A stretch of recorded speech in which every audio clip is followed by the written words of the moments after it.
फूट फूट कर रोती बेटी का योगी से निवेदन, हमने तो बीजेपी को वोट दिया, लेकिन योगी जी आपने हमें क्यों चोट दिया? आखिर राम राज्य में ये कैसा इंसाफ? क्या बुलडोजर ही है सत्य, बाकी सब है झूठ?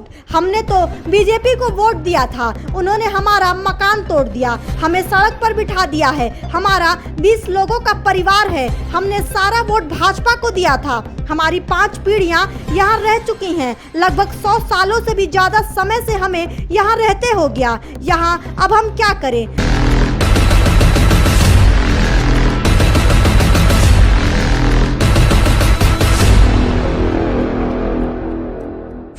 ये रोते बिलखते वो लोग हैं जिनके सिर से उनकी छत छीन ली गई है।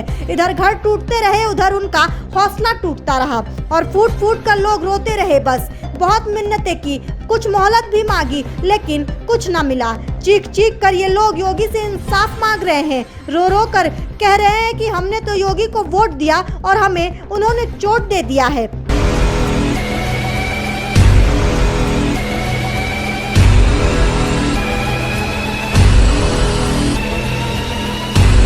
दरअसल ये सीन हापुड़ के गढ़मुक्तेश्वर में मुक्तेश्वर महादेव मंदिर की जमीन पर योगी का बुलडोजर चला तो यहाँ आह निकल गई। कहते हैं अपनी 5 पीढ़ियों से यहाँ रह रहे लोग अब कहाँ जाएं? देखते ही देखते कुछ समय से ही घर का सारा सामान रोड पर आ गया।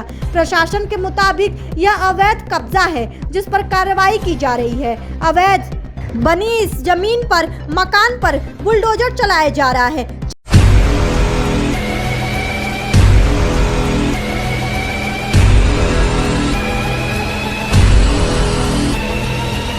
जबकि परिवार का आरोप है कि उन्हें मोहलत भी नहीं दी गई। एसडीएम कहते हैं कि नोटिस दी गई, कुछ लोगों ने जगह को खाली भी कर दिया और जिसने यहाँ किया उन पर कार्रवाई की जा रही है।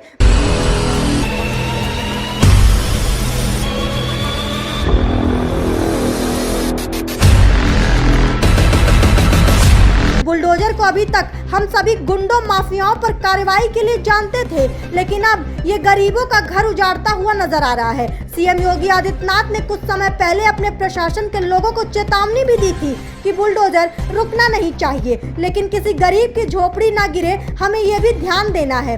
वहीं अगर किसी गरीब का आशियाना सरकारी जमीन पर बना भी है तो पहले उनके रहने की व्यवस्था की जाए, जिसके बाद वहां बुलडोजर चलाया जाएगा। लेकिन ये तस्वीरें योगी सरकार और उनके प्रशासन पर कई बड़े सवाल खड़ा करती हैं।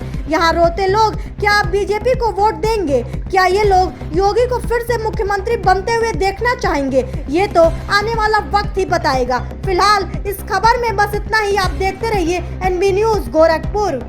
मैं हूं यशस्वी, फिर लाऊंगी आपके सामने कुछ ऐसी ही खबरें।